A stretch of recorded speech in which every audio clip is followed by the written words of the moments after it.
What's up, guys? It is Frankie here. So, not the ideal start for the Nets' big three here, as they've now lost 2 in a row. Now, in fairness to them tonight, they didn't have KD, and I'm sure that if you take the game the Nets had and then you add KD's productiveness, I would guess the Nets would win that game. I would assume that KD would score 12 points if he was out there fully, but took the night off. But even without KD, this Nets team I feel like is still good enough to where they can beat Cleveland, to where they should beat Cleveland. And again tonight, they couldn't do it. Kyrie, 38 points. He looked good there. He got most of the shots off. Again, we're gonna keep asking here, like, who gets the shots on most of these nights. Tonight, Kyrie got most of them, and fine. He had 38 points. He had a pretty good showing.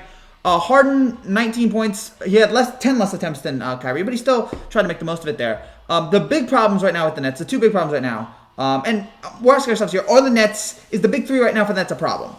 I think it's way too early to tell, but two problems right now, or maybe just at least one. The defense is bad. The defense can't guard. They have turned Colin Sexton into Larry Bird. Like, Colin Sexton, back-to-back nights, is just drilling all these shots.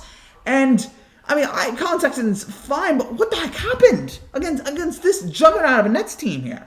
So that was a little bit of a problem. There is that the Nets are going to have to get this defense up. They're going to have to guard better. And I guess, look, when you have James Harden on your team, your defense is going to struggle.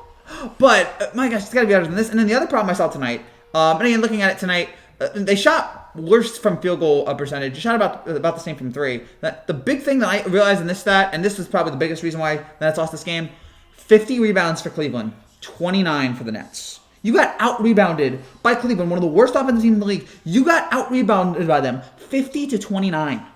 That is, and maybe this is just a one-game thing, but my gosh, here, if you can't out-rebound Cleveland, what? Come on, if you're gonna take on the Bucks, if you're gonna take on the Lakers, if you're gonna take on the Clippers, my gosh, at least out-rebound them and not get blown out like that. So it is a struggle here, but again, it's 2 games in. And maybe we're all overreacting here. It's probably, remember the Miami Heat big three. It took them a while to get things going. All these big super teams, I feel like it takes them a little time to find their footing. And I think that's probably just happening here. It's just 2 games, but they're going to need to improve the defense. Nash's got to figure out how to get that better and help with the rebounding there. But I'm not ready to give up on this team. But this is not a good start. 2 losses to Cleveland in a row. Not ideal. They got to fix that. They got to get better. They can't keep losing the Cleveland here. And they're now only 1 game above 500. I expect that won't stay the same that year, but they got to improve on that front here. So, rough start for the Nets this season. But I'm expecting them to turn it around here eventually. It's going to take some time, but I think eventually we'll see the Nets rise again. All right, that's it for now, guys. I will see you guys probably either tomorrow or Sunday. Take care, God bless.